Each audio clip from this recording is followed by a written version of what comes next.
Hello, everyone. This is the Graduates Progress Call of Saturday, March 23, 2024. And I'm happy to see all of you guys here. I see we have a nice group. Thank you so much. And as you know, we have a very special invited guest today. But before we do that, I just wanted to mention some events that are happening. Next week, we are doing a regular call. We'll also talk about some modalities one more time because last time we kind of let it hanging. So we'll finish that conversation. And also at noon, we have the dissection masterclass, the dissection of a session masterclass. If you are interested, join by midnight today because there's an early bird, and the early bird finishes by midnight today. But you can also join after and not get advantage of the early bird. That's actually okay too. So yes, and you got all that information. If you do not know what I'm talking about, just send me a message and I'll send you that info. But now, let me see here. I would like to introduce to you Kate Cooke. Let me see if I can. Oh goodness, I don't know why. There you go. And I'm going to put her here. Spotlight for everyone. Thank you, Kay. Kay is joining us from the UK. And Kay Cooke is a licensed master trainer of NLP. She's part of the staff of Richard Bandler and supports him when he does international trainings. But she is an author on her own right. She has developed a new technique strategy that she's going to be sharing with us, Happy Brain, and I'm excited to learn more about it. And she is, she is, I saw her thing, coach, consultant, many things, trainer, So I'm gonna pass the baton to her. Go ahead, Kay, and thank you so much for coming. Thank you. Thank you very much, Pollyanna. It's so lovely to see everybody, quite a few familiar names and faces. So yeah, really lovely. Can I just get a little indication of how many of you I've met or we're friends somehow on social media? Can I have a little either on the chat or a sort of hands up, just kind of calibrating who the audience is? Okay. And how many of you are here just because it's part of the group and you're generally interested in NLP and hypnosis related matters? And how many of here are very specifically interested in NLP applications with children and families? And it may be the same. Okay. Just kind of getting a little calibration. Thank you. Okay. Because there really isn't a big separation, actually, as I hope you're going to find out. So what I'm going to do is I have a PowerPoint, and you've probably heard John and Richard and Kathleen saying no PowerPoints. No PowerPoints. We don't do PowerPoints in NLP because it's all about that calibration. Well, as I hope you will realize very quickly, this specialist application of NLP, which is primarily about working with young people and their families, the imagery is really, really crucial. And as I'm going to explain to you how I developed the program, it took many, many years, if not decades, to develop it. One of the things that we've spent a lot of time on is absolutely fine-tuning the illustrations to represent powerfully into the subconscious mind. So I'm going to go ahead and hopefully not be too rubbish in my technology.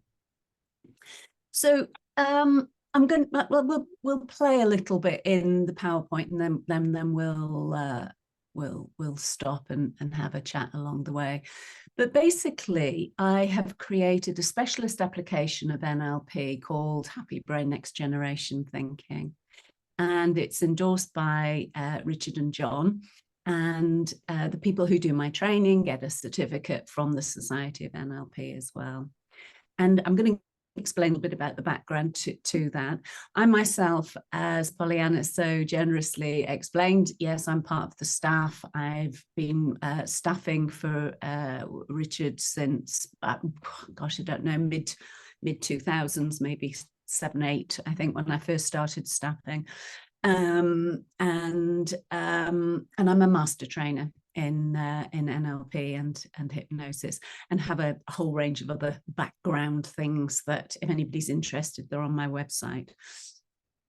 What I wanted us to do was to have some kind of start place, and this start place for me is, what is good mental health? What is good mental stroke emotional health? And I want to put up this UK Mental Health Foundation. This is their definition. The ability to learn. This is crucial. Hold on to that thought. The ability to learn, because as you know, we're always learning. Question is, what are we learning? The ability to cope and manage change and uncertainty. And if you think about all the problems, any of you who work in therapeutic situations, all of the problems that our clients bring to us are based around their inability to manage change and uncertainty. The ability to form and maintain good relationships with others, that fundamental biological drive to be part of a tribe, again, really crucial to well-being. And the ability to feel, express, and manage a range of positive and negative emotions. Now, the reason, well, many reasons that I bring that up, I want us to have that as a frame to look through the next hour or so. It also has been the frame through which I've developed Happy Brain. So let's kind of move on to a time which was around about 2009, I would say. And I was working successfully as well, a coach and a trainer and a therapist and so on. Very, very invested, particularly in the next generation. And I got a funded contract to go into schools. And the contract was based on this brief. They wanted me to come up with a program that helps children and teachers overcome barriers to learning. Now, I take you back to the earlier slide of good mental health is about being able to learn. And that brief, although I worked to it, made no sense to me, because we are all magnificent learning machines, and every child and every teacher is learning exquisitely at all times. There was a lot of deletion and generalization and distortion in this statement, in this brief. What they really meant was, we want you to help the children to learn the national curriculum. We want you to help teachers help the children to learn the national curriculum. So they missed out the specifics of this. So I was like, that's really interesting. I want to kind of find out a little bit more about, what are the children learning if they're not learning the national curriculum? And so I set about doing some research of my own, and the only place to get the answers is with the children themselves, who are their own best encyclopedias. So here we have a kind of example of some of the stuff that I took into schools. So the activity here with the children was, what do you see, what do you hear that makes you feel sad or angry because you think it means something? And so we were looking at what is the meaning here. And what came out was a very strong pattern of distortion, of course. So, for example, you see your mum and dad fighting over something serious. You think that they will blame it on you, or they will split up. Ooh, that's an intense feeling for a small child in school. If that occupies their fundamental need for safety, why ever would they be interested in maths or geography or history, I would ask. Another example, I hear horrible rumors going about around me. And I've actually rewritten it here because it's not very clear. I feel everyone hates me and I'm not welcome in class anymore. Out of the mouths of babes. These are, I have thousands and thousands of these examples of what the children themselves are telling us. And true to form, most adults say, don't be silly. That's not going to happen. That's not right. That's not true. You're exaggerating. Pull yourself together, and so on. That's the typical response. So we know that. Ferme-moi la porte. Sorry? Was that? Go ahead. When I'm muted by mistake. Okay.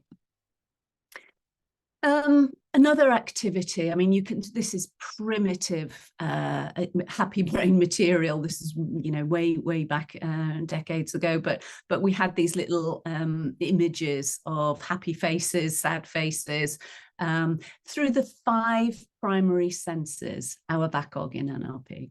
So what do you see? What do you hear? Smell, taste, touch. That makes you feel happy. Oops, I want to go back one.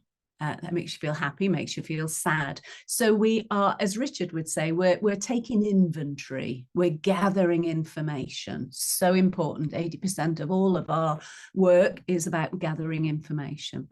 So we want to build up a picture of what the children are like, because they become resources for them later. So you get a child who's having a bit of a meltdown in class. If you've already gleaned that they like to hear the sound of the sea, we could have a seashell in the classroom and say, oh, let's listen.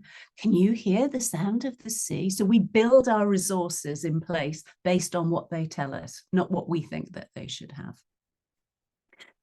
But really important information that we're starting to build a picture of each child's mental map. I hate people shouting at me. There's a big conversation to open up there, isn't there? Again, we've got 2 people shouting. So that for me would just raise a little flag about the reptilian brain's ability to handle shouting. Overdated food is a really interesting one as well, because they've put that in the sense of taste, but the contradiction is it's out of date, which is a mental concept. So it tells us that this child is following a rule of date equals can have, can't have. So we already know from this child is building a mental map that is mistrusting their sensory information. That's crucial to the well-being later in life. We need everybody to be operating through their 5 primary senses as input channels, as encoding channels, as output channels. Very, very crucial. So we're still gathering information. We are gathering, maybe we are, maybe we're not. There we go. Through drawings, through pictures. Again, I have thousands of these. It's just so interesting. We talk about submodality work and you know, but actually the children will draw their submodalities. And adults will too. To take people out of their language center, their left hemisphere problem-focused language centers, I often get, just draw it to me like you're a 5-year-old. So it doesn't matter what age I work with. But yeah, we get some information about submodalities. So I was gathering all of this information and then putting together something that would meet the criteria for the funding project that I got. And I came up with Happy Brain based on triune brain theory. So that is 3 brain parts. I'm just going to stop sharing there and I'm going to bring out these 3 little guys you're going to see in a moment. So hang on a second. So In triune brain theory, all models are useful. When I put together Happy Brain, I drew from psychology, philosophy, science, education, you name it. I pulled in lots of different models. Triune brain theory, the idea that there are 3 brain parts. Of course, there aren't 3 brain parts. Of course, that's not true. But as a model, a useful model that we can utilize in a way that we can teach children about how their brains work, and their parents and their caregivers, it's useful.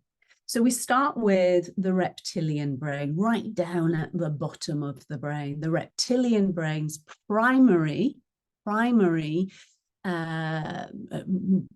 reason for being is for survival. And if it feels safe, the crocodile that we'll come back to in a moment can bask in the sunshine. So totally relaxed, rest and digest. Or it's primed for defending territory, attacking, running, hiding, all of the things that are essential to survival. But that's all that part of the brain is interested in. And we might think of this as the neuro part of neurolinguistic programming. This is the neurology. This is where all of the codes for survival are made important. And they're not logical on any level at all. They're just simply stimulus response. The first time a small child tries to eat a spider, which is what a child would do through all senses, if they have no response other than a bit of a sour taste, there's very little being encoded in the nervous system.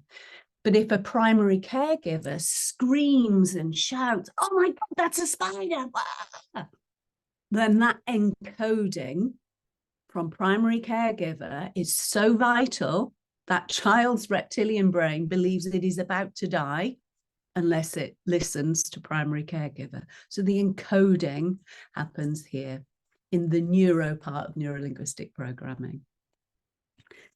And then, as we're going to see, we move up a little bit into the part of the brain that we call the mammalian brain. This is the social emotional brain. Now, in order for us to survive, we kind of need a tribe. We need to belong. We need to have caregivers, especially small children need caregivers for a long time. We need to learn the rules of engagement that will keep us safe. Makes sense. These are biological needs.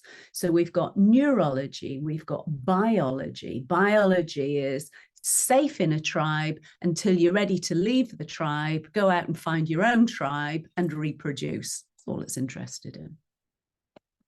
And this is the unconscious mind. This is non-conscious. So we're looking all the time, listening, smelling, tasting, touching for clues, tiny little clues that we're safe.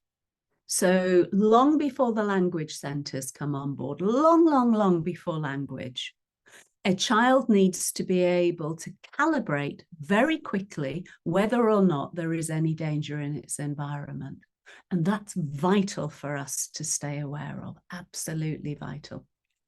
Okay, so then we come in with the conscious mind. Woohoo, here we go. So we've got this conscious mind, this, in my model, I'm focusing on the prefrontal cortex. This is the part of your brain, the left hemisphere. It likes language, it likes planning, it likes detail, it likes to be able to predict, to forecast. And it thinks it's a smart ass, but it isn't really, unless it's very well trained, which of course everybody here, you're all engaged in good training of the mind. When the mind is well trained, it really manages the subconscious very well. But if there's any dissonance, we get all sorts of problems, as you'll all be aware of. So that's the basic starting point for Happy Brain. We're going to go back to my slide. So what I wanted to be able to do very easily is to explain to children and to their caregivers and to anybody else who'd listen how this works. And so we got these really cute illustrations. Something else that was fundamental was that I realized that, and it's still true today, very sadly, is that most people are focused on problems.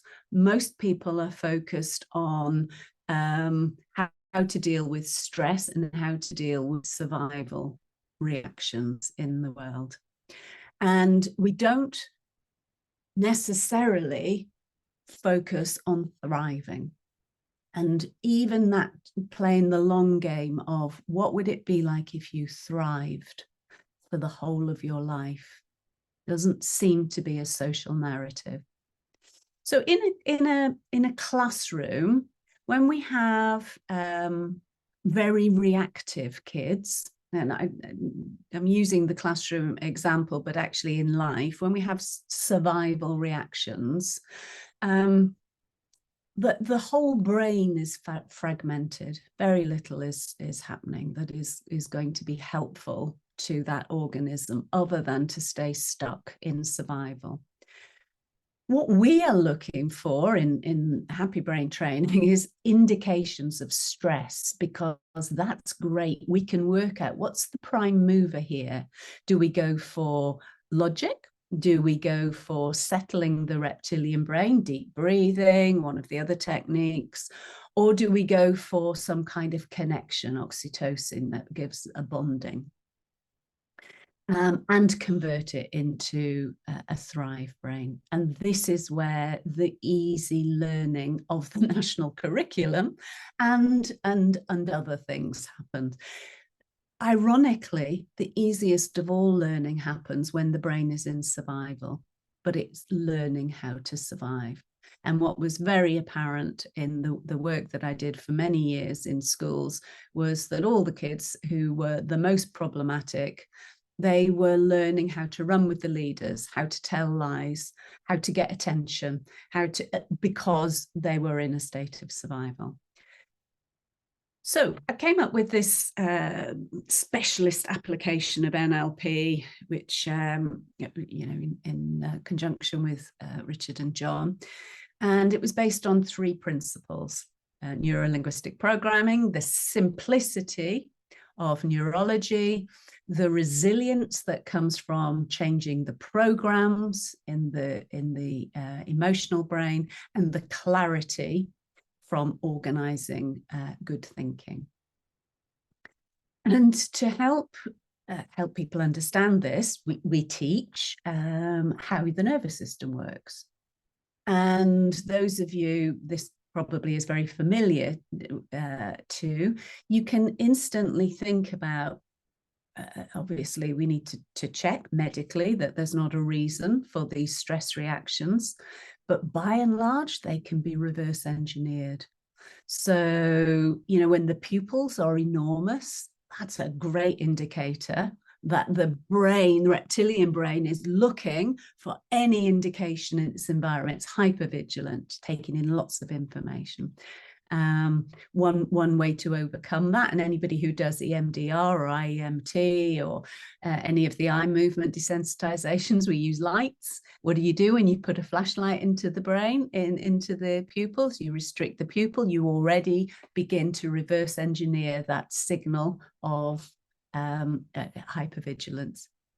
What happens when we're stressed? Our shoulders go up, we curl forward.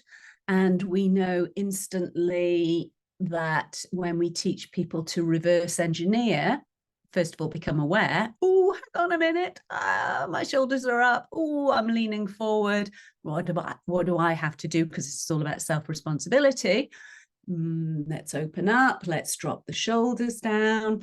And one of my children's books is called Smiley Starfish, and it's based on taking the shape of a starfish, stretching your arms out wide, opening the chest up, putting the head straight and being in balance. You can't be stressed. in that shape. Your reptilian brain is hacked. It's a biohack. Bear in mind, when I put this together in 2010, the term biohacking was just not known, and now it's known. So I'm sure this is familiar to you. It wasn't initially. So we, things like heart rate, shallow breathing. We now go, oh, let's go for deep belly breathing. Tummy upsets. Well, let's hypnotically encourage the softness of the belly and so on.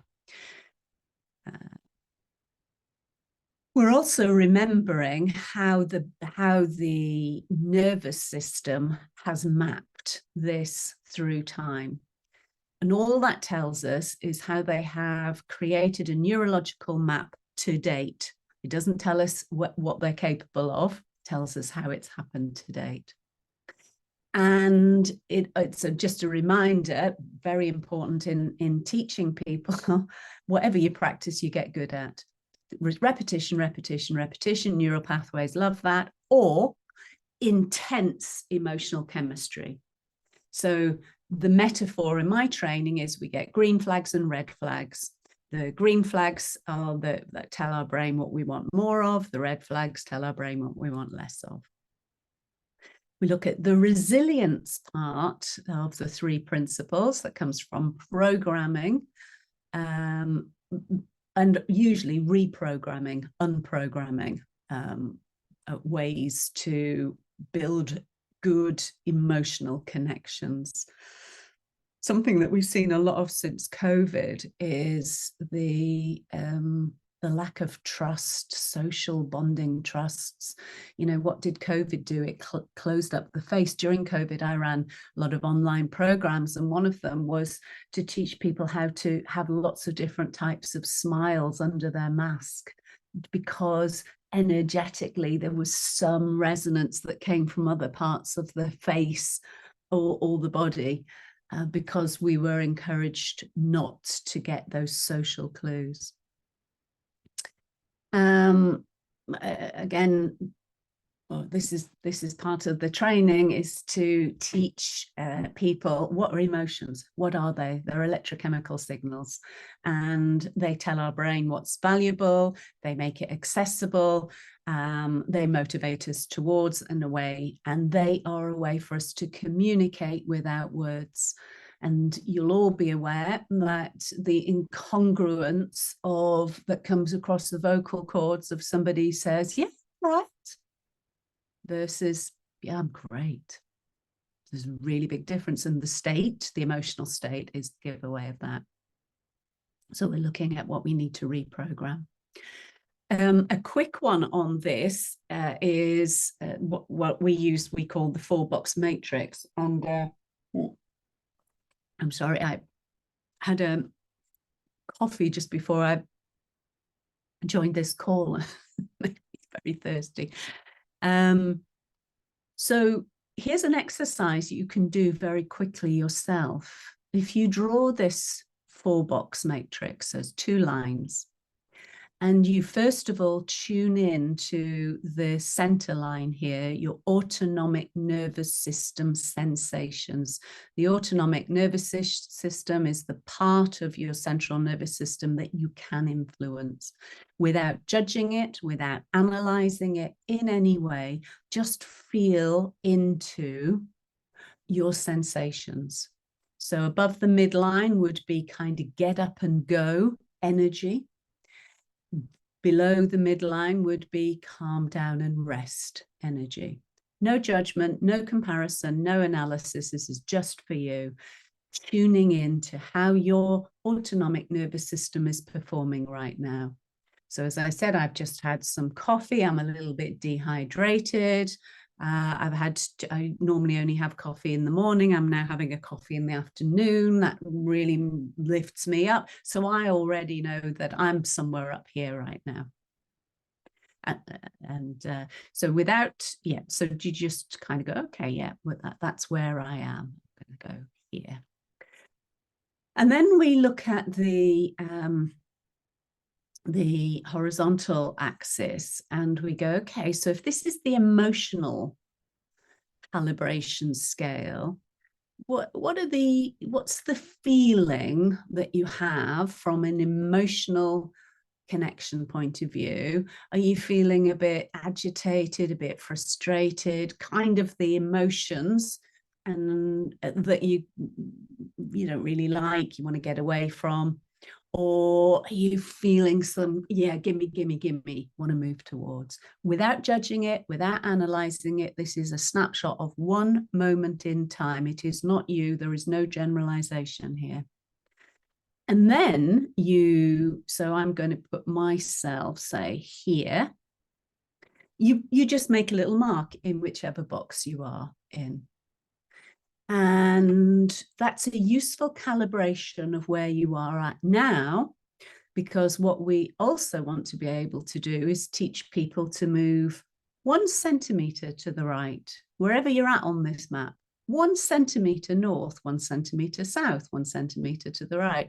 And we look at the submodalities of that, and there's some incredible information that comes through. I haven't got time for that today. The reason, well, this is the way I use it with children, is to get a quick snapshot of where they're at. Because if they are in a state of stress, so they've got high energy and they've got emotions that feel uncomfortable for them, then they're in what we would term a state of anxiety. That's not a clinical definition for me. It is what we would usefully use as a word. So this is the quadrant of anxiety. If they've got high energy and loads of gimme, come on, bring it on, then we would call that peak performance, and they're full of get up and go, and it's fabulous. If they're over here, and again, they've got the stress chemistry of emotions that feel uncomfortable for them, and they've got low energetic output, they just want to stay under the duvet, they want to be still, then we might use the term depression, but not from a clinical diagnosis. It's just a useful word. And if they're over here and they've got low energy, but they're feeling good, then we might use the word self-nurture, or in a quadrant of nourishment. And I have young people projects throughout the UK running, and a lot of the centres, they use a version of this with little stars, little stickers for the young people, particularly the teenagers who come in to a session, mark where they're at subjectively. So we're teaching them self-responsibility before they work with one of the Happy Brain coaches or whoever. And then afterwards when they leave, so that they get to calibrate for themselves and fill in the gaps. Oh, I wonder what made the difference there. However, there's one important point to make, which is none of these quadrants are right or wrong. The only question is whether they're appropriate. So, for example, if you're walking down the street and a lorry comes hurtling towards you, you really need to be in this quadrant. You need to fill your whole system with bloods, with fast blood supply, lots of oxygen, lots of fats, lots of sugar, lots of fast breathing, all the stress chemistry. You damn well need that in order to survive. So in some contexts, that's useful. However, if you're lying in bed and you're running some ruminating thought pattern and you're still feeling like that, that's not useful. So context is really important, that discernment we need to teach. The same with this quadrant. You know, if you've got a virus or something, you need to be under the duvet, being still and letting your body heal itself. And all of them are useful. Then we move on to the third principle of Happy Brain, which is clarity of organizing your thoughts. Thoughts, as you know, are made up of pictures and sounds, so that we can make good decisions and plan what to do next. I want to tell you a little anecdote about a an intern of mine who a few years ago, it was his first day, and as he was leaving, just going to stop share for a moment so I can see you. So he was just about, he was putting on his coat at the end of his first day, and he said, "Oh, I hope I haven't been too much of a drain on you today." And I went, "Whoa, stop right there. Why would you want to put that picture into my head? Because until now, I had not thought about you being a drain on me. I don't like that picture in my head because it doesn't match the one that I already had." Now, obviously, I was really dramatic with him because he was going to work in my organization, which is called the Happy Brain Company. So, I really, and the poor kid, his pupils were enormous. He was absolutely mortified. But I wanted him to have this sharp realization that words have power. And he put that picture into my head, and I invited him to change his words and showed him how that would change the picture in my head.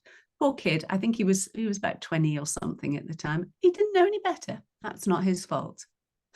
But therein lies a lot of my motivation for getting as far upstream as we possibly can so that we teach this in primary school.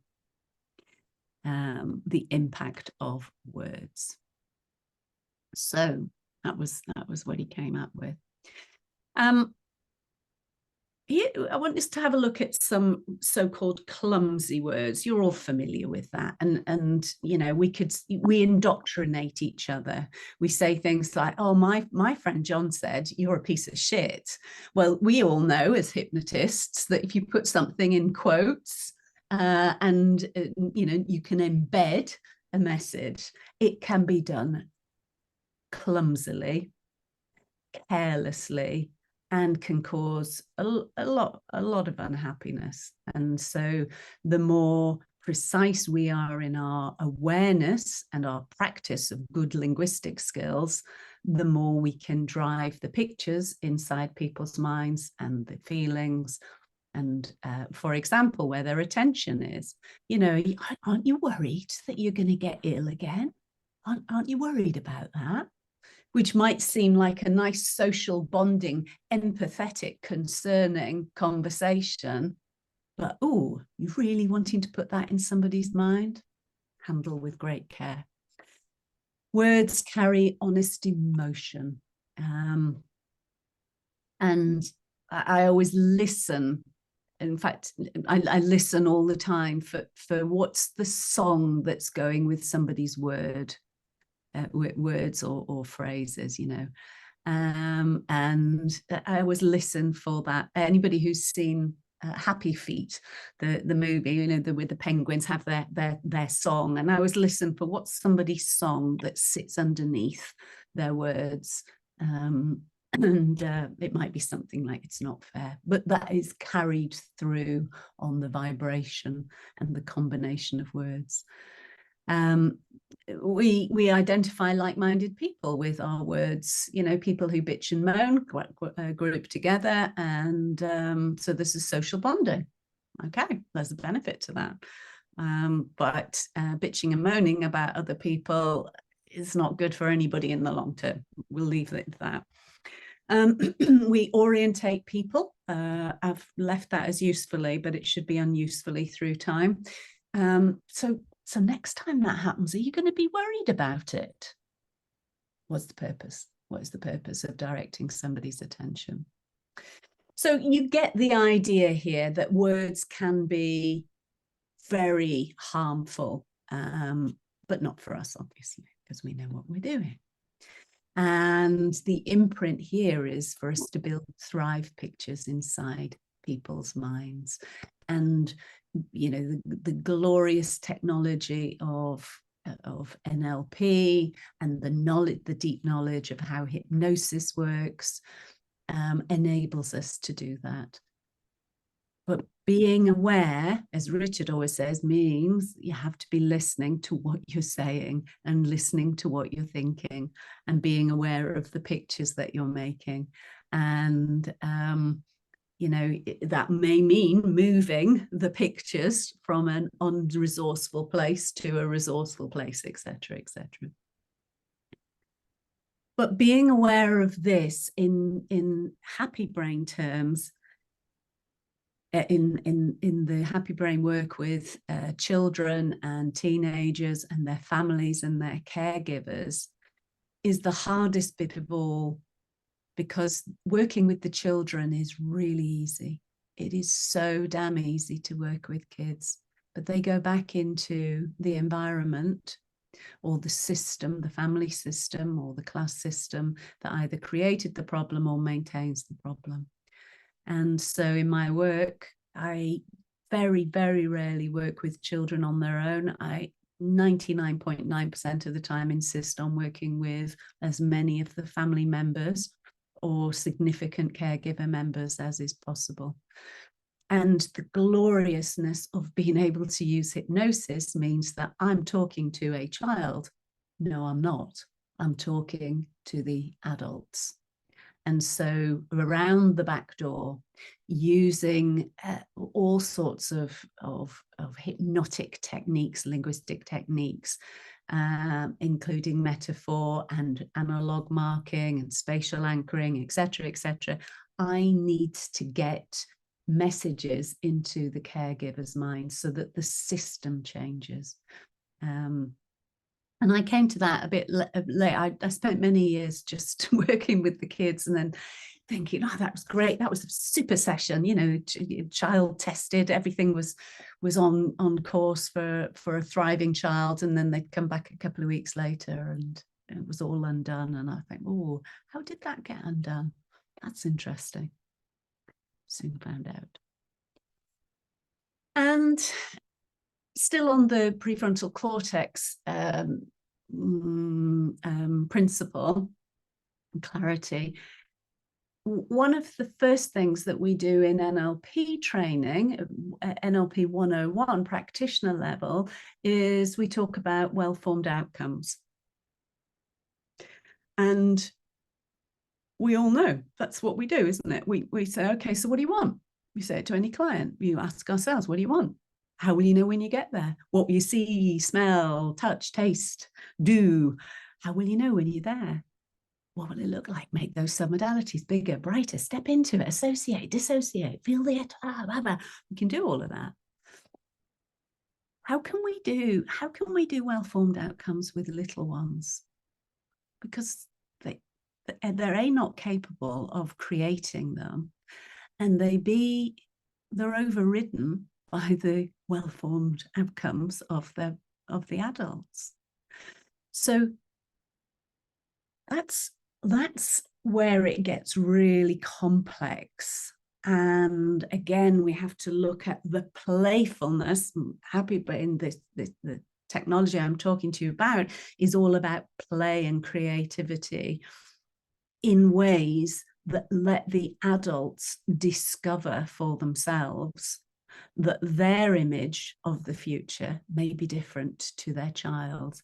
And especially when people come to me with teenage troubles, or troubles with their teenagers, 99% of the time, it's just that the parent wants the teenager to do X, but the teenager wants to do Y, and there's this big gap in between them. And you know, the work then is about aligning the pictures. Now, hang on a minute. Can you? I seem to have lost you guys. Pollyanna, can you see? What can you see? Yes, we can see you. Mm-hmm. You can see me, can you? Yeah. Oh, okay. I don't want you to see me. I want you to see. Okay. Try and go back on to share screen.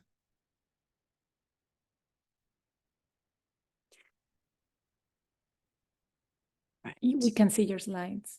You can see the slide. Great. Thank you. Okay. So here's the question. Let's put this in the chat box. What have all these kids got in common? Apart from the fact that they're all drawings. What have they all got in common? Pop the answers into the chat.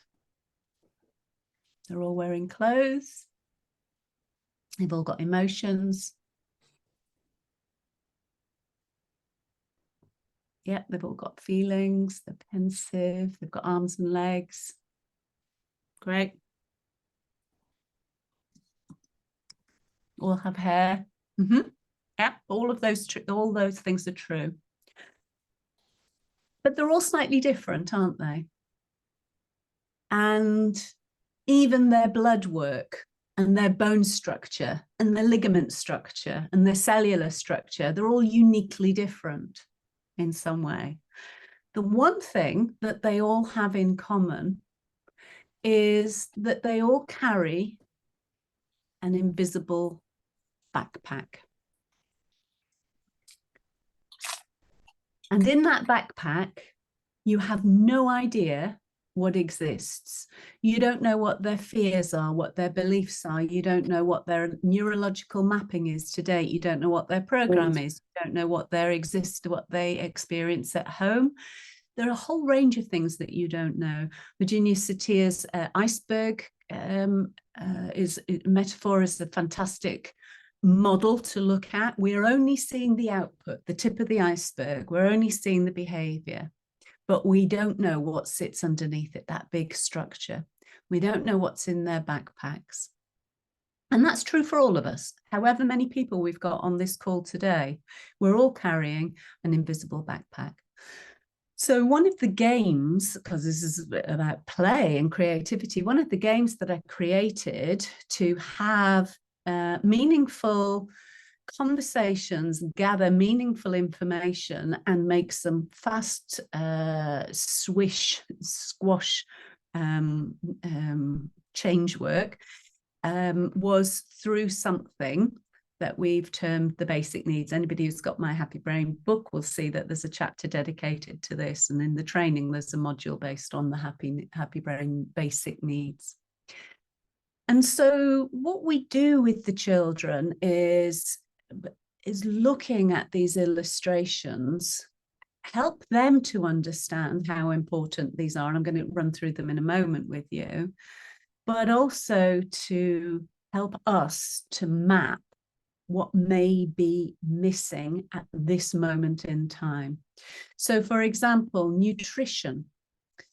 If the child hasn't eaten anything nutritional for 4 days, then the reptilian brain is going to be going, wah, wah, wah, alert, alert, something's going on here, and will produce a stress from the bottom of the brain up. If the body's in a state of hydration, we'll have a similar problem. If the body is medically unwell, we'll also have a reptilian brain saying, whoa, we need to think about survival here. Something's going on. Interestingly, this one is to do with intimacy and connection, in particular, the release of oxytocin, the bonding. If the child has no connection to another human being, skin on skin, safely, intimately, then the oxytocin levels will be really in deficit. That's important for us. And we often see that. I remember years ago, and I was one of my many careers of sports coaching, and I remember there was one kid when I was trampoline coach, and I'd stand on the frame of the trampoline, and this one kid would just come up and touch my feet. And I was like, get off, get off. But I didn't know then, but that child was so desperate for some connection. The importance of being heard, of somebody somewhere saying, I hear you. And mirroring it back. No, that's not right. It's no, I hear exactly what you are saying. That feeling of being heard and seen is really important. These two that I've just spoken about are connected to the mammalian brain, this biological need to belong. We've got environment, territory, and some children don't even have a bedroom of their own. And so we might think about territory as just a mattress or a belonging, a single thing that they own, some sense of territory, which really goes right down to the reptilian brain. The human brain needs to be able to learn and ask questions and explore and have curiosity. And we see that shut down through the prefrontal cortex when the child has learned, and many adults too have learned, that their questions have been dismissed. Good quality sleep, really important for nourishment, rejuvenation. This one here, social connection, the bond to belong to a tribe, it is so important. We see this in ganglands, you know, when the kids become feral and their need to belong is so great that they'll take a knife and cut somebody or do something because then they'll belong. That's important to be aware of. Hygiene, preventing poor health and the understanding of how hygiene works. Clothing, feeling that you can represent the tribe that you belong to or want to belong to, as well as the protection and the warmth and so on. Movement, physical movement, keeping all body parts moving, connection with nature, being able to look in the mirror, your sense of identity, and that's mostly with children reflected through the parents' sense of identity. Children will say things like, oh, I look really ugly. Well, that's not a child's narrative, that's an adult's narrative. And this one, well-formedness of outcome, having a direction, having a purpose, knowing where they're going. So I'm brushing over this super fast, but these are toys that we play with to build a map of what's out of kilter, what's out of balance in a family. I often run this with my adult therapeutic clients, and they go, "Oh shit! Just realised." Yeah, it's connection. That's what I want, or whatever it may be. So what we're looking at with the happy brain model is when the brain is in a state of survival, we have to go down to the reptilian brain, soothe it.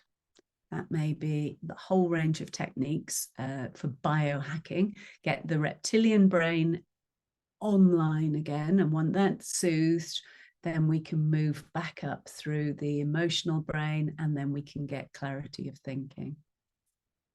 So the key thing here is when the brain is in survival, there is no point in talking to it.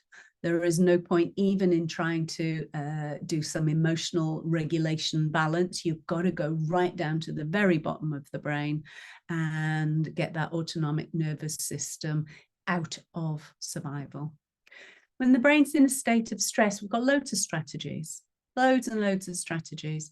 And I noticed this in my early NLP days. Lots of people valued the linguistic part of neurolinguistic programming above the others. And sometimes that's the right place to go to, but sometimes it isn't. Sometimes we have to go deeper down into the brain. And so your ability to know whether you need to drive the brain from the bottom up or from the top down, or go somewhere in the middle and go for connection and bonding, but your awareness of that means that you know where to go next. What's the next part of your strategy to reorganize the system. And when it comes to working with children, when I work with a family, And there are some horrible stories. You know, I'm pulled into to work with families who've had some very big traumas. The first thing I will always do is figure out who's the primary caregiver, the significant one. Usually it's the mother, but not always. And that's the person I'll work with first.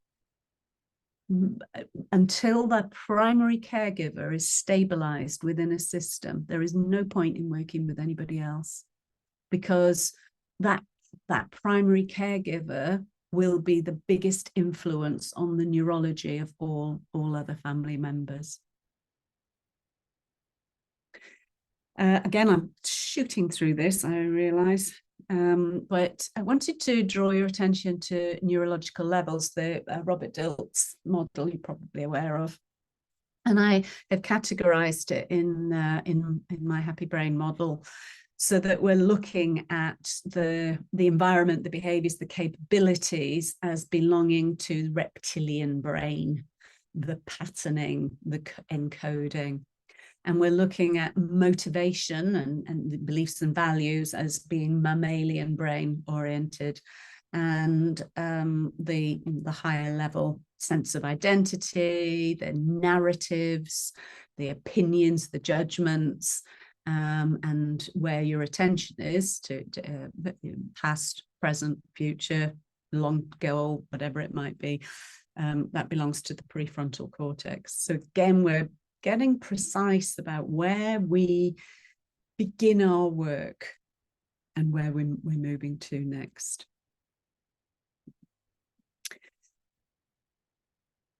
Some of you will be aware of I think it's from transactional analysis. It's back in the 70s, the I'm okay, you're okay model. It is very, very limited. But again, all models are useful in some context. And so I've taken this model and I thought that would be really interesting to put my Happy Brain model into it. Because when we've got a parent or a system that thinks they're okay, they're thriving, and they think that other members of the system are okay, they're thriving, then we have this beautiful dynamic of a thriving brain that can go out and explore the world. When we have a primary caregiver that says, hey, I'm all right, but you're not all right, then we set up a family system of stress. And that's largely where people come to me. The parent will say, you know, I'm doing good here. I'm all right. But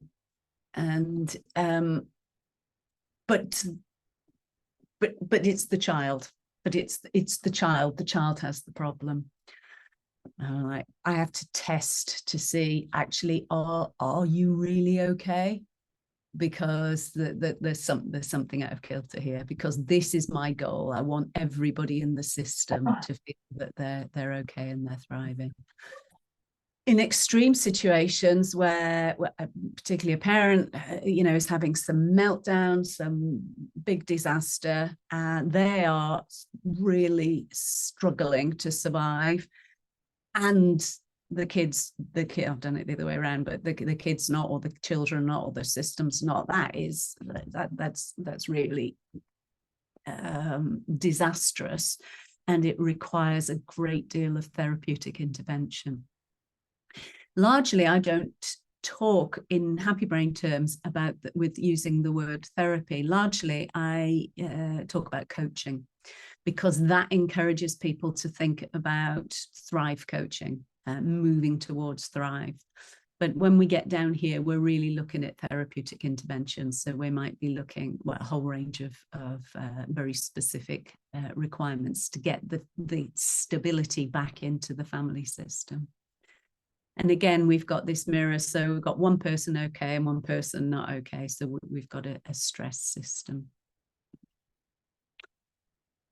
Always I'm looking at what's the chemistry that's going to be key. What's the quick win here? What can we do? Do I need to do let's do a little breathing balance. Everybody get their bodies into balance, and we'll do some deep breathing. We'll do some belly breathing. We'll do some balloon breathing, and close your eyes and ooh, we can do something like that. If we want to boost serotonin, we can do some stroking, some havening touch, or something for connection, or doing activities together where I control the variables, like who asks the question and who tells, and with equal measure, the parents, or parent-child, or siblings, or whoever it might be, they have to take it in turns to feel connected in some way. By doing something alongside each other. Learning something new, or always learning about each other, but again, it's how we coach that. So I'm wondering, if you were to do that again next time, what would you do differently? So we're inviting learning, calmness. We've talked about novelty. I use lots and lots of games. I use timers, I use dices, so that nobody can predict what's coming next. Because when I take them out of their prediction model, the dopamine bams up. I do the same for myself. I have a bag, which I'll show you in a minute, which is filled with little lolly sticks with different activities on. And I will, in my sessions, I'll randomly pick one out, because I don't know what's coming, and it keeps my dopamine levels high. And laughter, when we know the vitalness of laughter and the endorphins that come with that.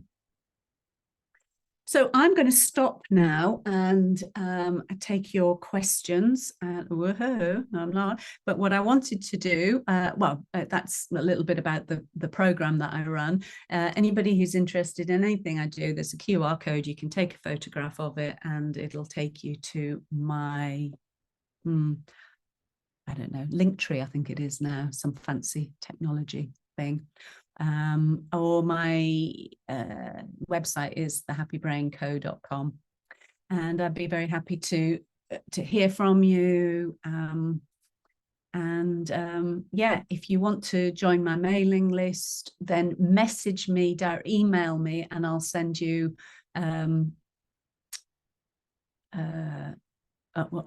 just message me, or you can do it through Linktree, I think. I don't know. I'm rubbish at those kind of technological things. Anyway, that seems like 1,000 miles an hour to ram through a whole load of things that in some way I hope has been interesting, perhaps inspirational, perhaps useful to you. Even if you take away one nugget, I think then I've done the job that I set out to do. As I say, that, yeah, thank you very much. But I'd be very happy to take your questions now. So Thank you. I'll give you the floor, Pollyanna. Thank you, Kay. Thank you so much. And if you guys have questions, you can raise your electronic hand. I see that Cam has one, or if you want to put them in the chat, you can also do that. But go ahead, Cam. I'll spotlight you too. Hey, Kay, how are you? Hi. So glad to have you. Thank you. Yay. Such a thrill for us. So I just two observations and then a question. The out-of-date food, I never would have made the connection, blew my mind that it was potentially a belief in not trusting the senses. I immediately went to, oh, maybe they're really getting bad food at home, and she's, they're not eating, which could be the case. And I'm sure you unwrap that as you go. So that was mind blowing. I love the idea of the dice and the unpredictability in learning. That's brilliant. I love that too. So, and that works for adults, right? So, there you go. When you were talking about the happy brain words, you had mentioned carry honest emotion, doesn't it? And then orient attention usefully through time, didn't you? So that I didn't sort of latch on to how you'd use that in an exemplar fashion. So could you give us an example of how you would posit those, that. Yeah, what was the first one you said? In the carry honest emotions, what you had after that was doesn't it? And then the other one was okay, so just go with that. Sure. So if I say this all makes sense to you, Cam, doesn't it? Versus this all makes sense to you, Cam, doesn't it? Okay. It's how you're asking it. Yeah. Okay. There's an emotion that's different. Got it. Okay. And the second so one we was... carry the honest emotion when we're saying it, because some of them were very And they do. Got it. And Yeah. they do. So, Okay. it's both ways. We're listening for the song, Mm-hmm. and we're listening for incongruence in NLP speak. So somebody says, yeah, I'm really good at doing that, versus, yeah, I'm really good at doing that. Oh, listening for the song. Now I get the other meaning of that too. Okay. This is so deep. Okay. Okay. And then the other one was orient attention usefully through time. Same thing, didn't you? Didn't you? Didn't you? So we would do that in, we would say something like, yeah. So you're coming to me with this problem now, weren't you? Okay. Okay. Okay. Or Your past and present predicates and that. It's Gotcha. in hypnotic language. We talk about that as temporal language. Yeah. So, but I might to open it up a little bit. It's just a question of being precise where you want somebody's attention to go to, and whether that is past, present, or future. It's having that precision of the temporal predicates. I think in the biggest brushstroke, that's what I mean. Yeah, and then after you finish, you can say that problem as in a disassociated thing. Okay, gotcha. All right. Yeah. Okay. And years ago, one of my kids was in a car accident, quite a nasty one. A group of teenage boys all in a car, and I got to the emergency room, and obviously I checked my son first of all, and he was going to be all right, although he was a bit smashed up. But one of the kids had taken the impact of of another car very badly, and they were all working on him. And I needed to get in to see him because I needed his phone so I could call his parents. And there's a lot more to the story, but essentially, once they'd stopped their emergency bit on him, and they let me in, and he was semi-conscious, and I just pulled every trick out of the bag for him. And his name was Charlie, and I'm like, so Charlie, sort of drop my energy level down, because everybody was like, Right. I have some medical knowledge, so I could see his oxygen sats, I could see his blood pressure, his heart, the simple stuff that I could make out. And so then I used all of the hypnosis, the hypnotic conversational hypnosis, to say, so now that they have begun this process of healing you quickly, the next thing will be for me to contact your parents so that they can come and see you now that you are, and and I think I've probably gone off course from your original question, but we never underestimate the power of being able to do, that was where I was going with this pain or that pain. Mm-hmm. That pain makes a big difference to this pain. Good. And because the doctors will say, how bad is this pain for you? How bad is your pain? Rather than, right. Deep identification with that one, your pain, you own it. Yeah.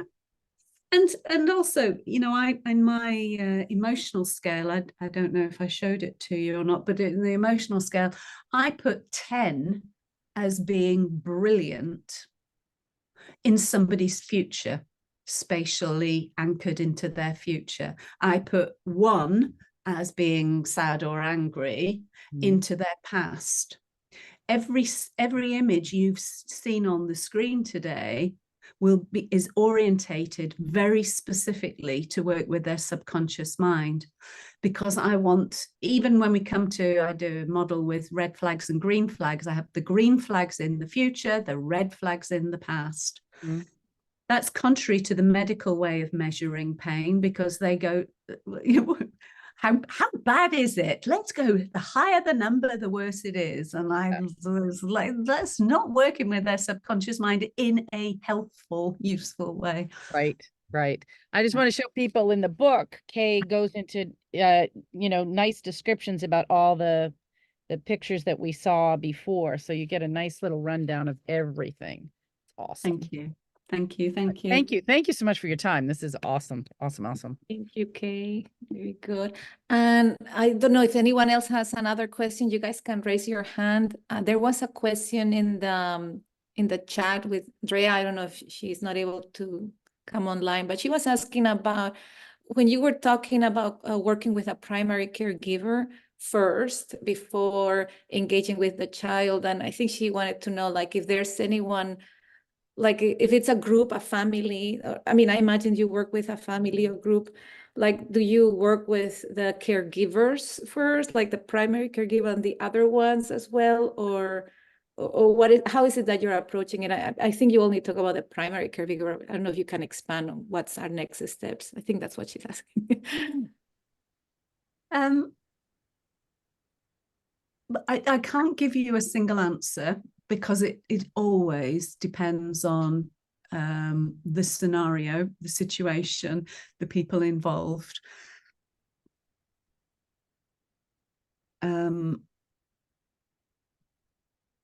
Something that I often find myself trotting out is, many of you will be aware of something called the Rosenthal experiment. It's held up as a really good piece of psychology, and I'm going to tell you it very, very briefly. Basically, they got a group of kids who were all academically equivalent. They tested at the same academic level. And what they did is they split the group into half. So there's group A and group B, and they brought two brand new teachers in to the class. And for teachers, you could say primary caregivers because they're significantly influencing. And so teacher A had group A, and teacher A was told, you've got group A because these are genius kids. They're super, super smart. Teacher B was given group B and told, well, you've got group B. They're called group B because, they're okay, but. And then they went away and they taught for whatever the period of the time was. And then they brought the kids back together again and they retested them. Now, this is just an academic test, but whereas they'd all had equal results previously, group A's results had risen exponentially. Group B's results had gone in the opposite direction. And the reason that's held up as a piece of important psychology is the beliefs of the significant caregiver is shown to be more influential than anything else. Now, if we look at that through the lens of hypnosis, we understand that subliminally, subconsciously, the caregivers, whoever they may be, are always either projecting their own shit or giving away their beliefs. There's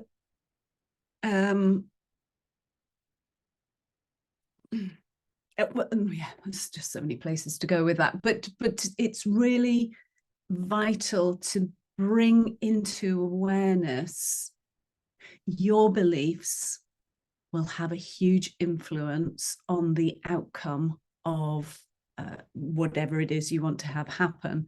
And in a family,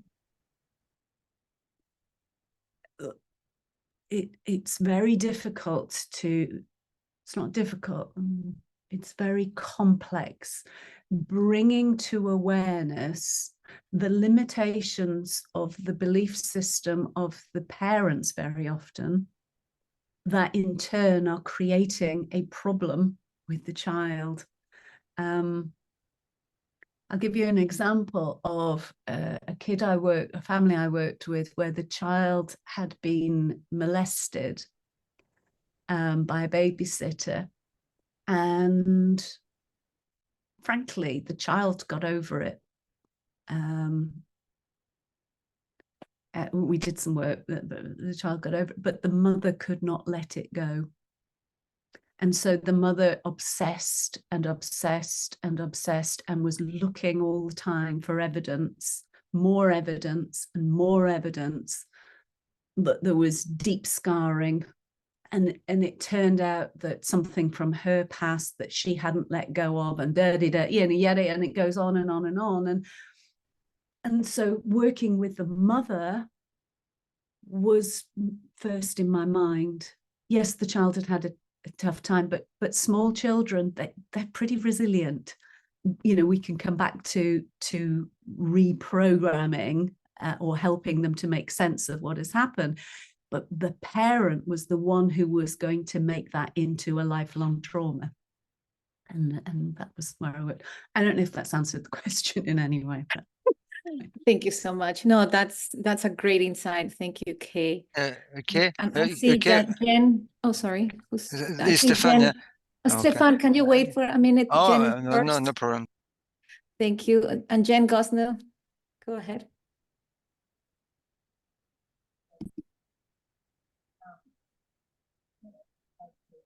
We cannot hear you, Jen. Can you increase your volume? We can hear you, but very muffled. Yeah, I had to turn my Bluetooth off. Sorry. Okay, so I'm so glad you're here, Kate. Thank you so much for this. I came across your work because I'm a fairly new NELPer, like 6 months in, right? I've done my practitioner, but I'm a parent, right? Of course, too. So I came across your work and looking for resources for myself, essentially. And my kids now are 13, just turned 13 and 15, very strong, independent-minded, opinionated, of course, a lot of things that you think would be so great, right? And right, so I'm in this interesting situation where I'm now identifying, like you just said something about, all the parents' shit, right? So I'm identifying all my shit, right? that I have kind of transferred to them over the years, right? In a lot of ways. And, in the process of changing the way that I communicate or express things or the questions that I ask, right? Like, so now, and they cope with challenges, anxiety, a lot of stuff. Yes, they're, my younger kid doesn't want to, express their emotions. They're very stoic, right? So and I'm in the situation where I want to help them overcome like maladaptive behaviors that they've developed, or like say overcome that anxiety or whatever, but they are completely uninterested in any kind of brain anything, absolute refusal. Mom, I don't want, no, and I'm like, so I've tried to teach them to respect their feelings, respect their boundary, I go for that. However, of course, I'm trying to find the way to break them out of that or let them start to ask those other questions, right? So I'm asking them now all the time, meta model style questions, right? Because I'm trying to get them to think in a different way because, they don't want to hear my advice, right? So aside from, hiring somebody like you, which, is like, I'd love to do that. I'm kind of figuring out how can that work for me. Do you have thoughts or advice for, I'm sure you do, have a lot of thoughts, but I would love to hear what you would say for someone in my situation. It would really... Absolutely, Jen. Do where to go first? I think what has helped me through my life is developing a spiritual model that respects everybody's on their path. Everybody's got their path, and maybe there are other forces at play. I think that I hold that in my mind. One of the reasons I am so passionate and dedicated to the work that I do with with children and families. And even when I wrote my first book, I wrote it for a younger version of me, because I was a shit parent. Of course, I wasn't a shit parent, but it would be very easy for me to go back in time and go, oh, there are so many cringed moments, unbearably so. And I was learning how to be me. I'm 61, I'm still learning how to be me. For the last 20 years, I've got better at it. But I'm still learning how to do it well. And I've learned how to understand that if you jump into the brain of your child, your children, all they need from you is unconditional acceptance. And the presupposition behind what you're saying to them is they need fixing and there's something wrong. And if I could go back in time, I would not do that.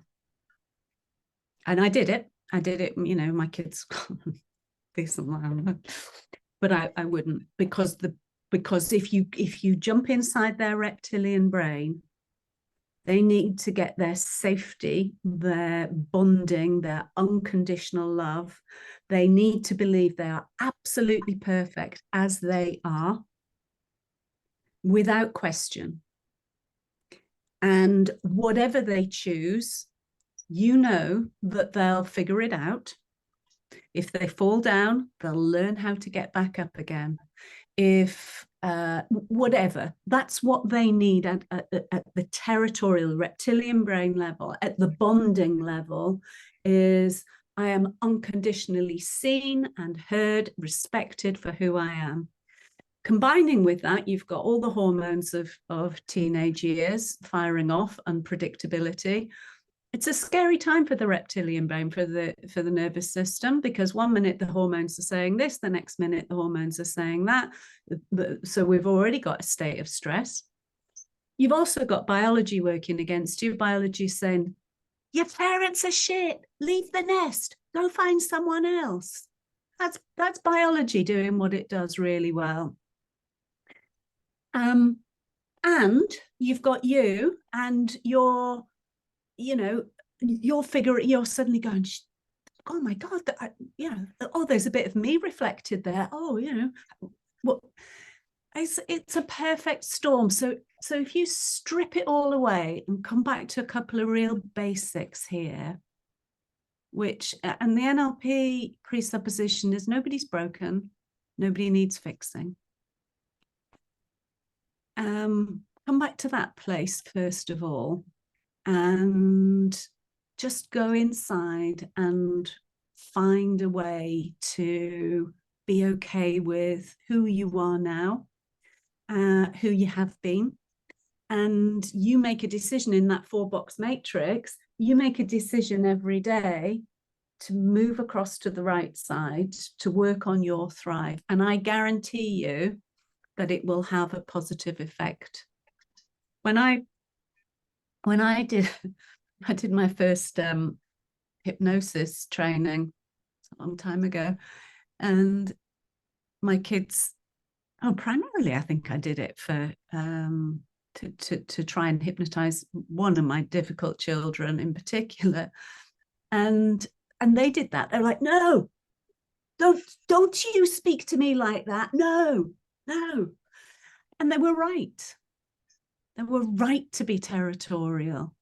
There's something deeply threatening about somebody trying to manipulate you against your wishes.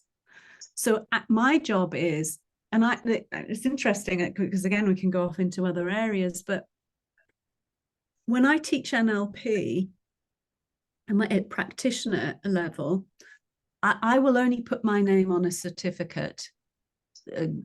I will only put my name on a certificate if I believe that people aren't going to go out into the world and misuse the skills that we have. Now, I'm going to jump out of NLP and hypnosis for a moment and go back into my sort of more spiritual, esoteric views and trainings in the world. And one of the first principles, well, there's the first principle of the Hippocratic Oath, which is first do no harm.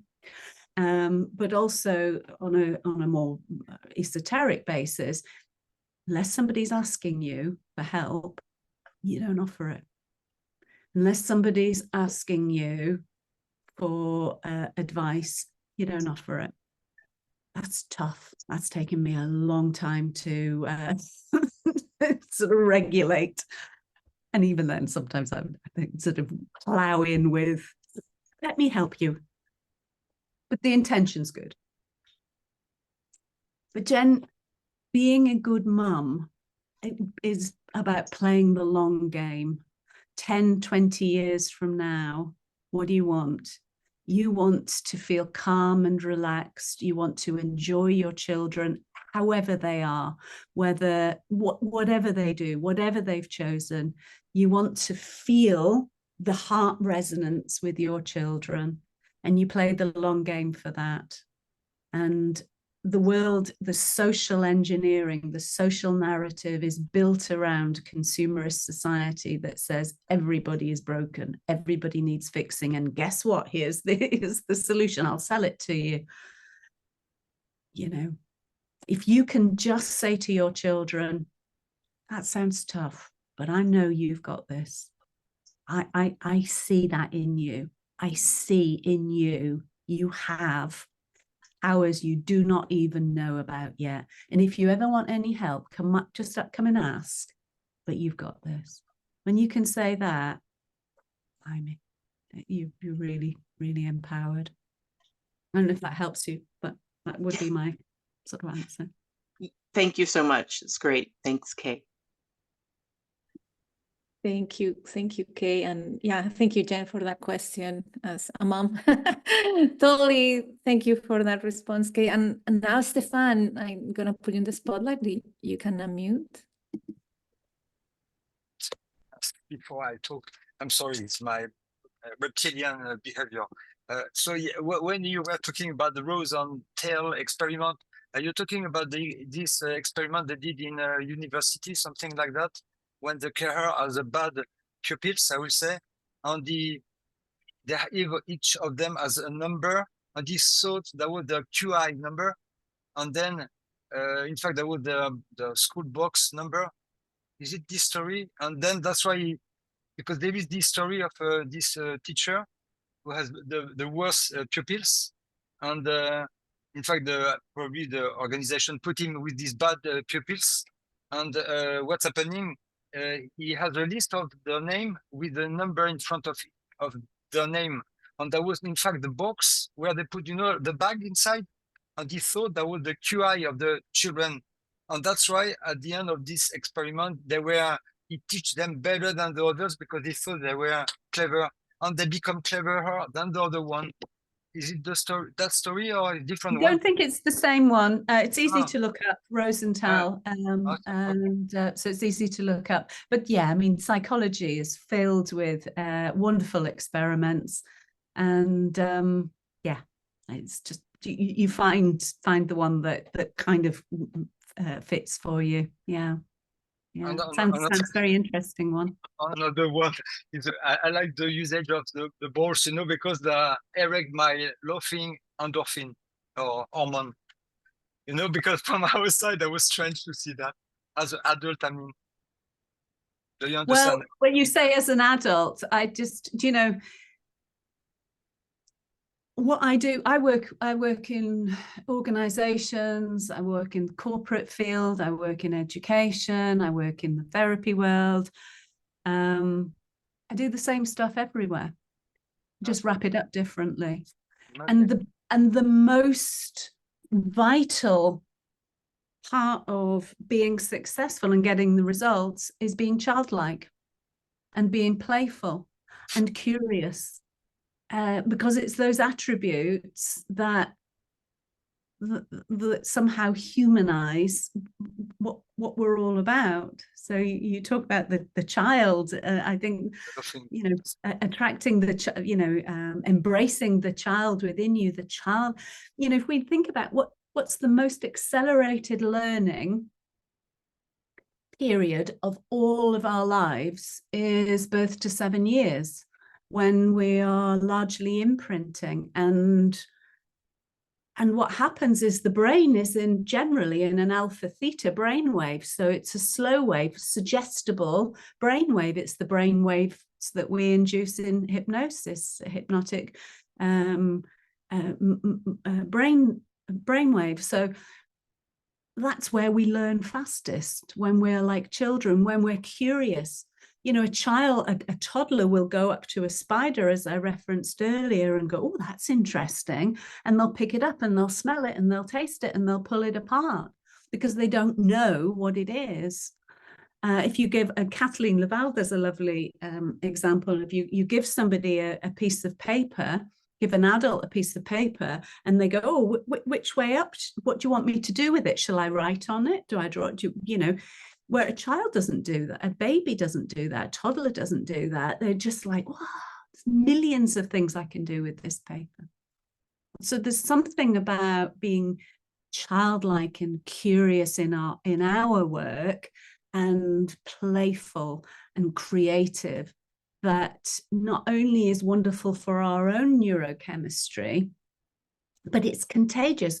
We, in our energy field, we resonate our authenticity. So, and I think that comes back to how do significant caregivers influence? When you're authentic, whatever resonance you are cascading out into your energy field is what people feel. And when we've got parents, I say parents, but caregivers, who, I'll give you an example of somebody who, I was running an NLP training in an organization, and one of the women knew that I did stuff with families, and she said, well, I've got a 2-year-old, and every night the 2-year-old has a meltdown at bath time. I was like, okay, tell me more, gather information. Oh yeah. You know, my husband and I would come in from work, and we always bath the child at 6:30 or 7 o'clock or something like that. And the child always has a meltdown. It's predictable. You know, what's the trigger? What can we do? What's the technique? And I'm like, okay, so what's going on for you when you come in from work? Oh, we're thinking, oh, must get the kid to bed. Must get the kid to bed. Okay, so what's your state of consciousness? Well, it's you know, quite agitated, and you know, what's your internal dialogue like? Well, why doesn't he make the bloody tea? And blah blah blah blah blah blah. Okay, you know, what's the resonance to the child who wants to bond and be blended with the parents and share fun bath time? The resonance is so the child's reptilian brain is going to create a meltdown because it doesn't know what else to do. And then the mother said, I keep saying I think it was a daughter she had, I keep saying to her, listen to my words. Listen to my words. What's the problem? What's wrong? I can't hear you. Wrong part of the brain. That brain's not online. It's not listening. Deep down, the resonance of the parents in this example are the thing that is going to influence the child's neurology before any language comes on board.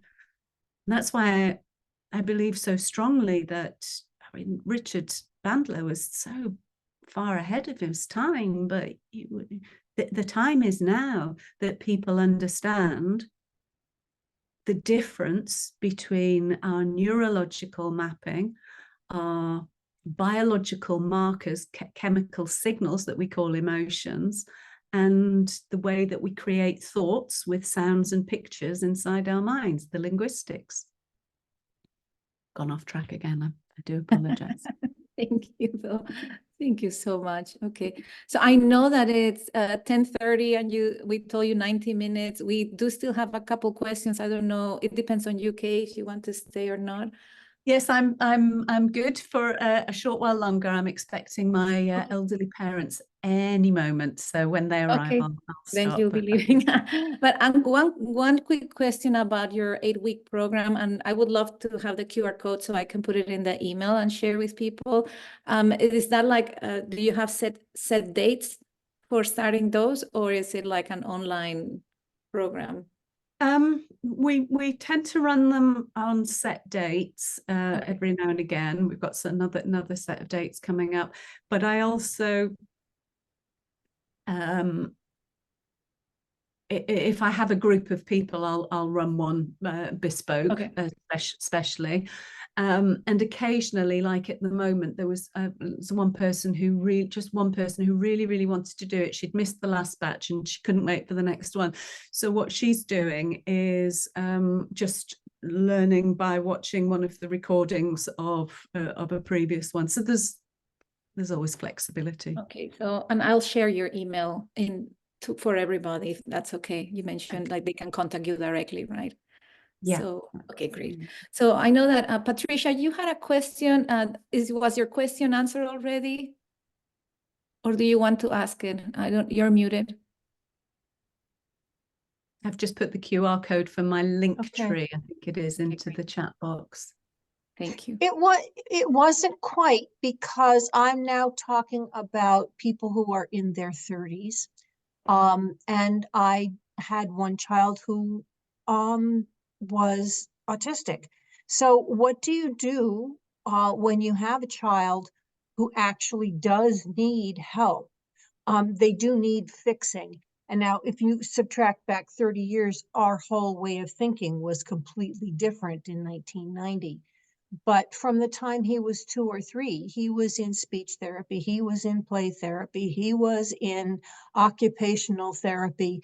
How do you, I mean, the message, I lose so much sleep over the messages about how defective he was and how he needed fixing. How do you even begin to undo that?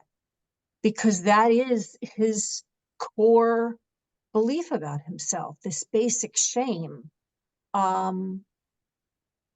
don't. Well, again, I think one thing that helps me, and I do know that, and one of my children in particular, who's now 36, kind of went through that, and the way I've reconciled it is the universe works in mysterious ways, and we're all mirrors to each other, and you know, depending on your belief system, your faith system,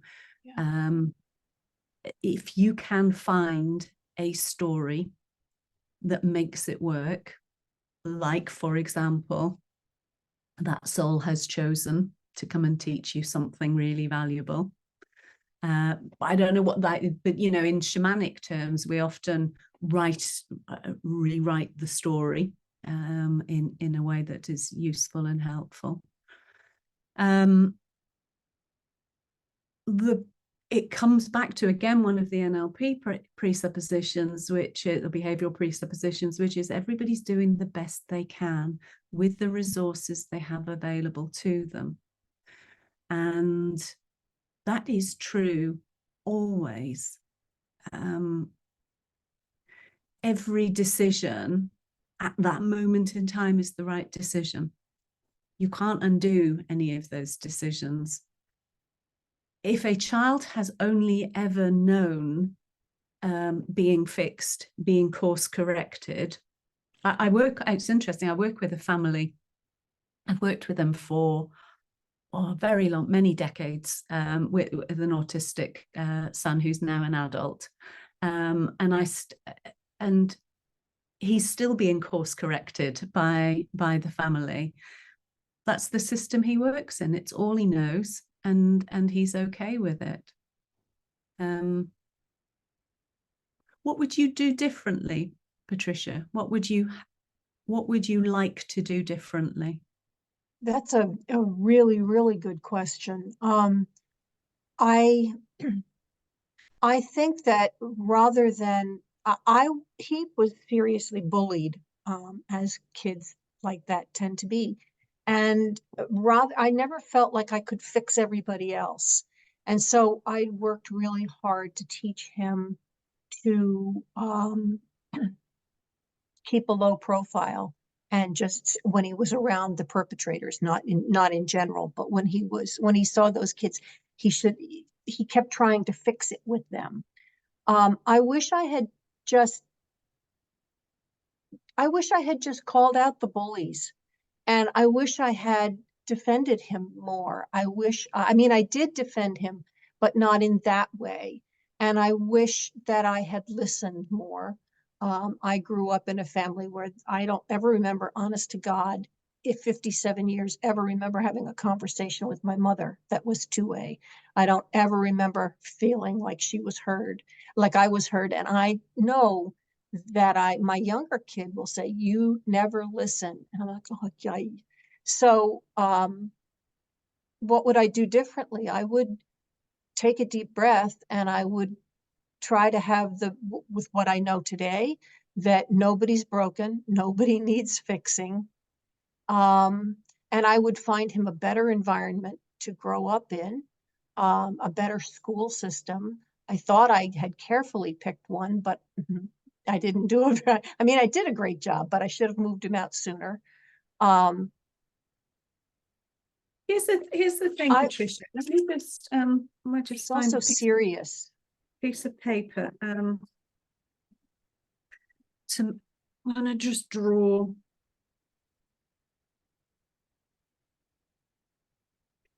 We imagine that that's a timeline, as if time was linear. I don't believe it is, but so that's the past. This is now, and that's the future. I would say 90 or more % of what you've spoken about has been back overthinking, hasn't it? Completely. He doesn't live with me, and he's not very much in communication with me right now. So yeah. So the looking back over, what is it you're looking for?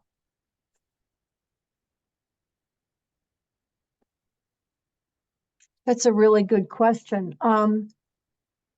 I'm looking for an insight, I guess, into what I could do differently, but that's silly because he's not that age anymore. That's not. So what are you looking for? I am looking for different, which is interesting because my younger son has actually been living with me for the last 6 months, and we have really completely changed the way we relate to each other.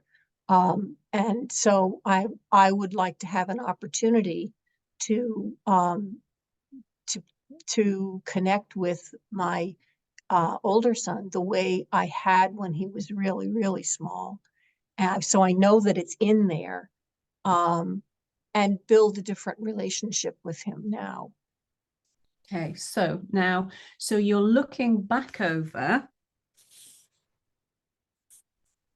but actually what you want is in the future. Or in the present, even. Well, at this moment in time, it's not. But at some point in the near future, you would like my handwriting stuff. You would like to feel what?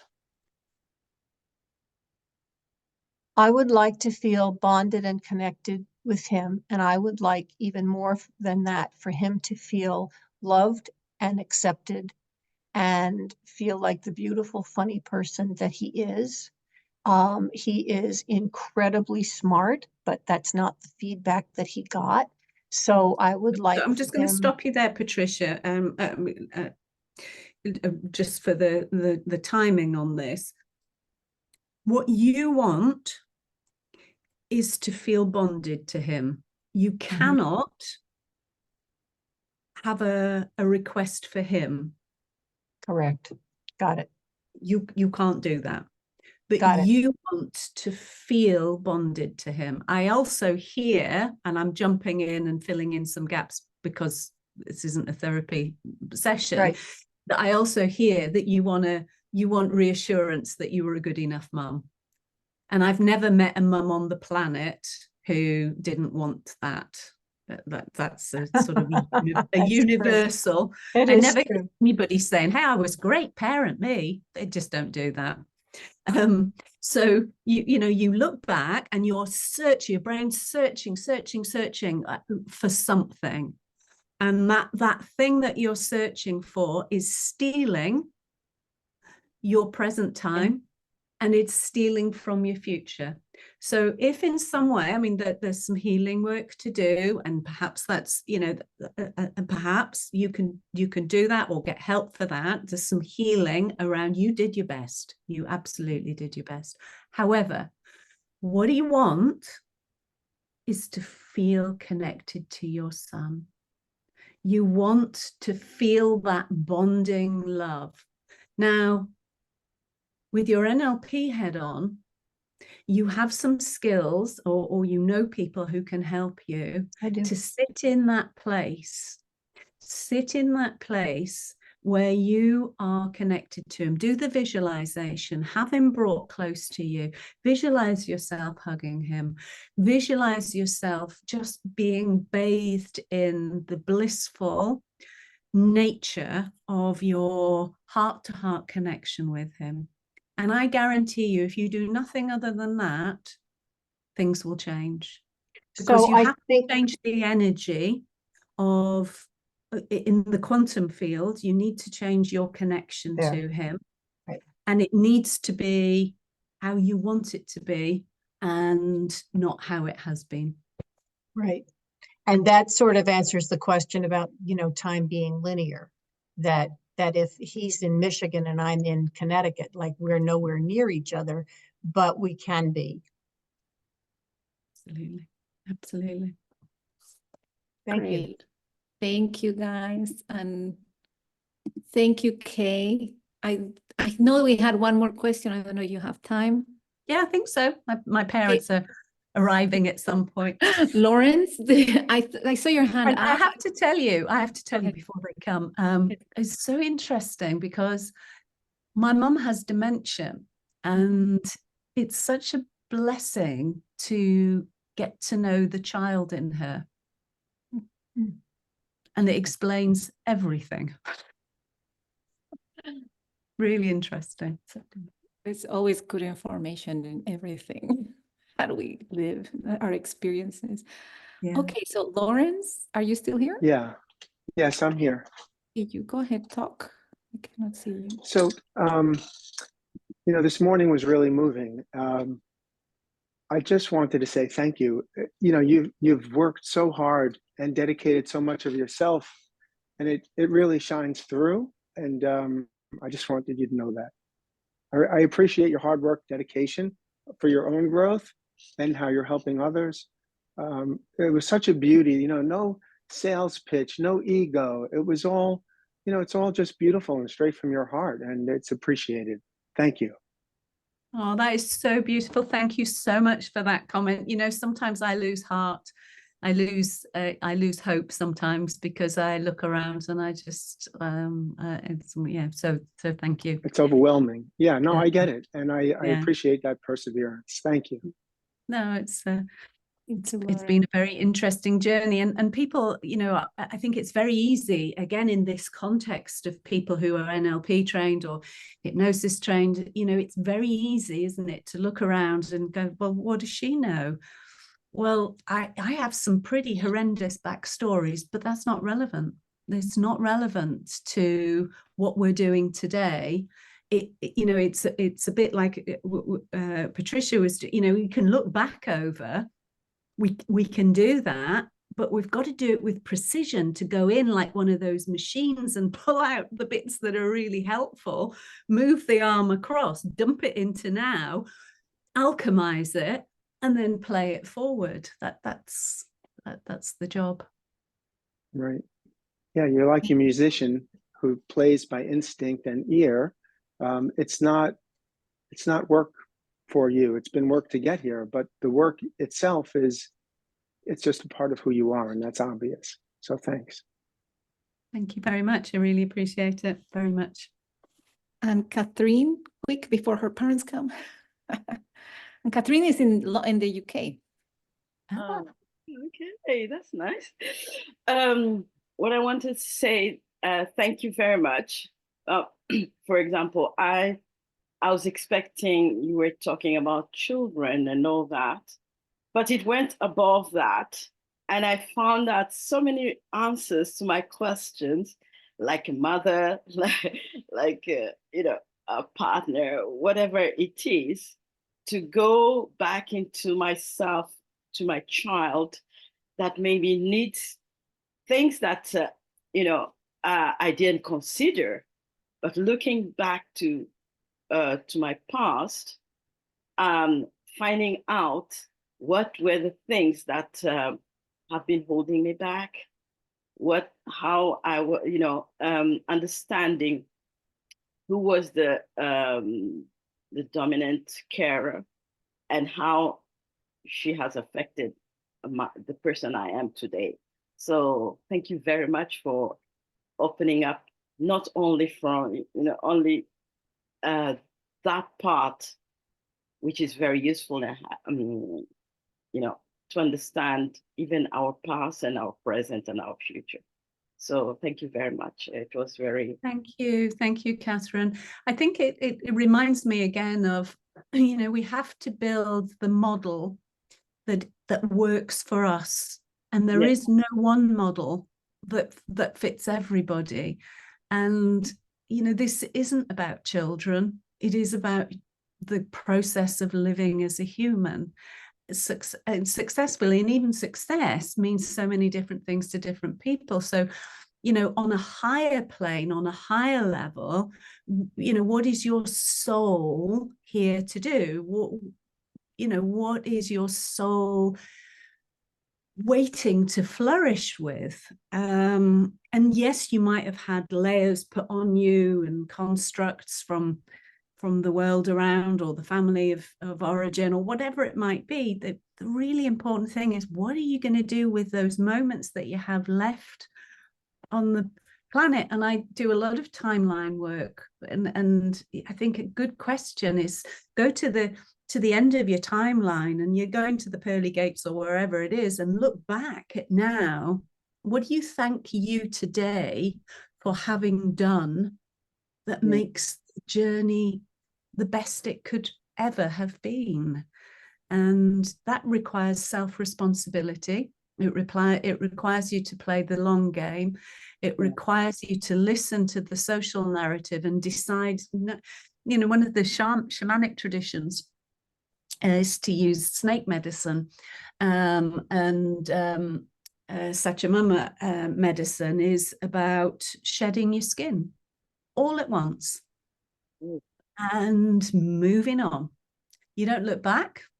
Snake doesn't look back and go, oh, skin was a bit tight. And that's because it doesn't do that. Just sheds it, moves on, fresh belly to earth, using all of their senses to stay present, and moves on. And I think that's really great. And even like a mother, you will all carry the guilty part of not having done certain things, or have been doing wrong things.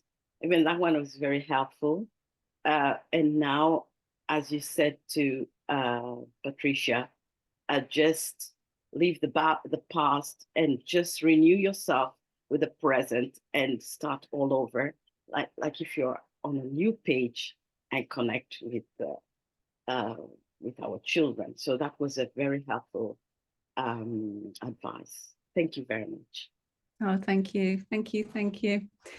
There's always healing. There's always learning, and it's on one hand it's very beautiful, on another hand it takes great responsibility and tenacity to stay future focused. Thank you. Yes, thank you so much, Kay.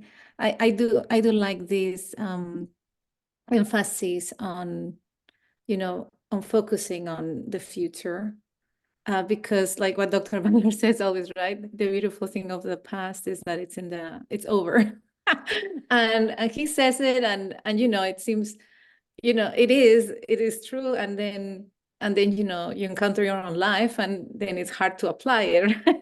But it has been, I think for all of us, it has been great to hear from you, your perspective, the heart that you've put to creating this Happy Brain program, the specialization, and you, we can see you shining through it. And so I'm really, really happy and grateful that you came to the call today, and I really appreciate you here. And I think all of us, you know, are very excited about what you're bringing forward. I'm looking forward to learning more about your program, actually. This is great.